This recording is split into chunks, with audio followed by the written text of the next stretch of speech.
Patuloy ang hakbang ng Department of Transportation upang maibsan ang mabigat na trapiko sa Kamaynilaan. Unang nga riyan ay ang pagpapabilis sa konstruksyon ng NAIA Expressway na nakatakdang buksan ngayong linggo at ang paghahanda para sa inaasahang pagbibigat ng trapiko ngayong panahon ng Kapaskuhan. Si Dayan Querer para sa detalye.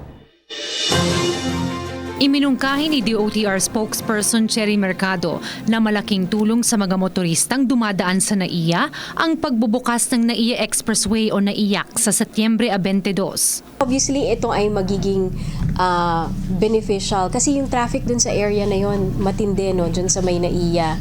Giit ni Mercado, pinabilis ni DOTR Secretary Tugade ang pagtatapos ng proyektong sinimula ng nakaraang administrasyon. Ito po ay proyektong sinimulan nung past administration, pinamadali po ni Secretary Tugade. Ngayong end of September, magbubukas tayo ng Phase 1. That is from Terminal 1, tapos ang labas mo ay Macapagal Avenue and Entertainment City. May dalawang exits ka na pwedeng labasan doon. Inaasahang nasa 80,000 na mga biyahero kada araw ang makikinabang sa NAIACS. Libre rin ang toll sa unang buwan ng pagbubukas nito. Samantala, para pag-usapan naman kung paano mababawasan ang trapiko sa EDSA, nagsagawa ang Interagency Council on Traffic o IAC ng isang action planning workshop sa UP Diliman.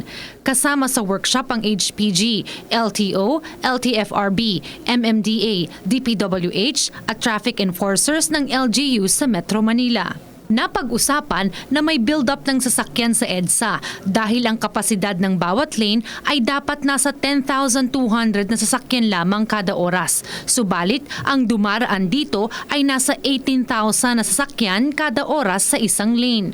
Ayon kay Mercado, ang workshop ay isang hakbang ng DOTR para mas maging synchronized ang mga batas trapiko. Gusto ni Secretary Tugade pagdating sana ng Pasko, meron tayong maisip na paraan para hindi ganun ang pagdurusa ng ating mga kababayan pagdating sa trapiko. Nilinaw naman ni Mercado na hindi pa nadedesisyonan ng ahensya ang patungkol sa moratorium o pansamantalang paghinto sa pagbebenta ng mga pribadong sasakyan. Actually, marami tayong pinag-aaralan na measures and isa to dun sa mga pinag-aaralan kung ano yung pwedeng gawin for the private cars, for example. No? Pero hindi pa ito nadedesisyonan at isa pa lang siya sa maraming plano. Para sa PTV News, Dayan Querer. Ako po si Cathy San Gabriel. Subscribe na sa PTV YouTube channel.